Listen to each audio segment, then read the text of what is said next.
안녕하세요. 말씀 향기 묵상 로마서 7장입니다. 성도는 그리스도의 몸으로 인해 율법에서 해방되었습니다. 그러나 율법이 죄는 아니죠. 율법은 죄인인 우리를 깨닫게 함으로 선하고 거룩한 것입니다. 로마서 7장은 결혼의 비유로 율법과 죄를 설명한 사도 바울이 그리스도인의 현실적인 삶의 고난을 토로합니다. 1절부터 6절까지는 혼인관계 비유에 대해서, 7절부터 13절까지는 죄와 율법의 관계에 대해서, 그리고 14절부터 25절까지는 그리스도인이 겪게 되는 딜레마에 대해서 언급하고 있습니다. 사도 바울은 율법을 통해서 성도의 갈등을 설명합니다. 바울 자신도 선을 추구하는 법과 악을 행하는 법이 공존하고 있는 아이러니한 상황 때문에 갈등합니다. 죄는 그만큼 무섭습니다.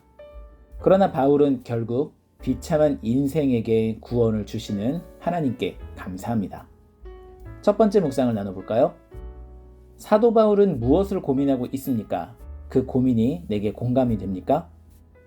결혼 비유를 통해 율법이 더 이상 우리를 묶지 못한다고 말한 바울입니다. 그러나 바울은 법이 여전히 자신을 포함한 인간을 괴롭히고 있는 현실을 봅니다. 15절을 보면 의롭다 칭함받은 인간이 자신이 원하지 않는, 즉 행해서는 안 되는 일 가운데 살고 있는 이 현실을 괴롭게 생각합니다. 18절에서 19절처럼 선한 하나님의 사람이 살기 원하는 마음대로 살지 못하고 선을 행하지 않는 그런 딜레마가 생기는 거죠. 그리스도인이라면 누구나 생각하는 고민과 딜레마가 아닐까요? 예수님의 사랑과 내 삶이 너무 다르기 때문에 발생하는 그런 딜레마, 이것은 누구나 있을 것입니다. 특히 21절에서 24절을 보면 바울의 고민이 이해가 됩니다. 의롭게 된 내 속사람은 하나님을 즐거워합니다. 하지만 내 속에 있는 또 다른 내 모습은 세상 속에서 세상의 기준 가운데 살도록 만들죠. 사도 바울의 이런 고민은 어떻게 보면 우리에게 위로가 되기도 합니다. 신앙에서 주는 은혜는 우리의 삶에 동떨어진 뜬구름 잡는 이야기가 아니라 우리가 마주하고 있는 현실을 담고 있기 때문이죠. 24절에서 사도 바울이 표현한 것처럼 곤고한, 즉 비참하다고 여기는 것이 이상과 현실 사이를 살아가는 우리들의 모습이 아닐까요? 두 번째 묵상을 나눠봅시다. 죄는 어떻게 사람에게 영향을 미칩니까? 바울은 율법을 결혼에 빗대어 설명합니다. 그러면서 율법이 우리를 죄인으로 만들지 못한다고 설명합니다. 하지만 더욱 강력한 적이 있죠.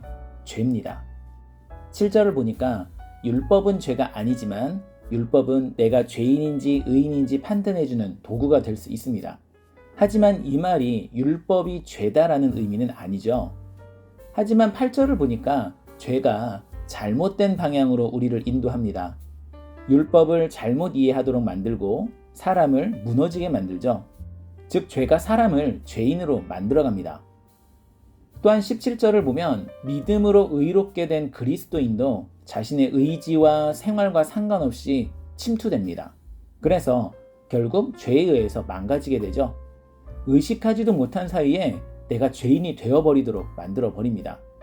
그래서 죄는 우리의 생각과 예상보다 훨씬 강력하고 파괴력이 셉니다. 이렇게 보면 죄를 인간 스스로 절대 해결할 수 없다는 생각이 들기도 합니다.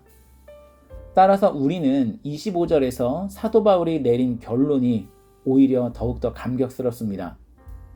이상과 현실 속에서 비참한 상황이지만 바울은 은혜를 강조하며 감사합니다. 24절에서 사도 바울이 그렇게 이야기하죠. 누가 날 건져내랴. 이 질문에 스스로 아무것도 할 수 없는 무력함을 채워주신 분이 예수님이시라고 고백합니다. 구약의 율법을 잘 알고 있는 바울은 이 율법이 인간 스스로 만족시킬 수 없다는 것도 너무 잘 알고 있었을 것입니다. 이런 무기력 속에서 예수 그리스도는 빛이요 소망입니다. 죄는 우리를 매우 강력하게 무능하게 만듭니다. 그러나 이 죄를 이기신 예수 그리스도의 은혜가 우리의 무기력함을 새롭게 만들어 주십니다. 세 번째 묵상을 나눠볼까요? 최근에 내 삶이 내 생각대로 되지 않아서 속상한 적 있습니까? 속상하지는 않았습니다. 하지만 요즘 저는 제 자신을 돌아보는 공부도 조금 하고 있습니다. 제가 살고 있는 도시인 춘천과 그리고 교회에 대해서 공부를 하고 있습니다. 내가 알고 있었던 밖에서 공부하던 춘천 말고 살아가면서 내가 살아가고 있는 나의 도시들을 묵상하고 하나님의 교회에 대한 묵상을 하고 있는 거죠. 하나님께서 주신 사역의 현장에 대해서 방향을 새롭게 세워가는 게 좋겠다라는 생각을 하나님께서 주시는 은혜 가운데 노력하고 있습니다. 여러분은 어떠십니까? 살면서 우리는 늘 이상과 현실의 괴리 속에서 살아갑니다. 이 간격을 좁히기 위해서 우리가 노력하지만 좀처럼 쉽지 않을 때가 있습니다. 때로는 내 무능력을 절감할 때도 많죠. 어떻게 보면 우리 자신의 무능력함을 만났기 때문에 이것이 기회인지도 모릅니다. 인생이 내 예상대로 되지 않습니다. 그래서 내 계산보다 더 큰 인생을 꿈꿀 수 있습니다. 오늘도 내 꿈이 아니라 하나님의 꿈을 꾸는 여러분 되시기를 축복합니다. 감사합니다. 말씀 연기 묵상이었습니다.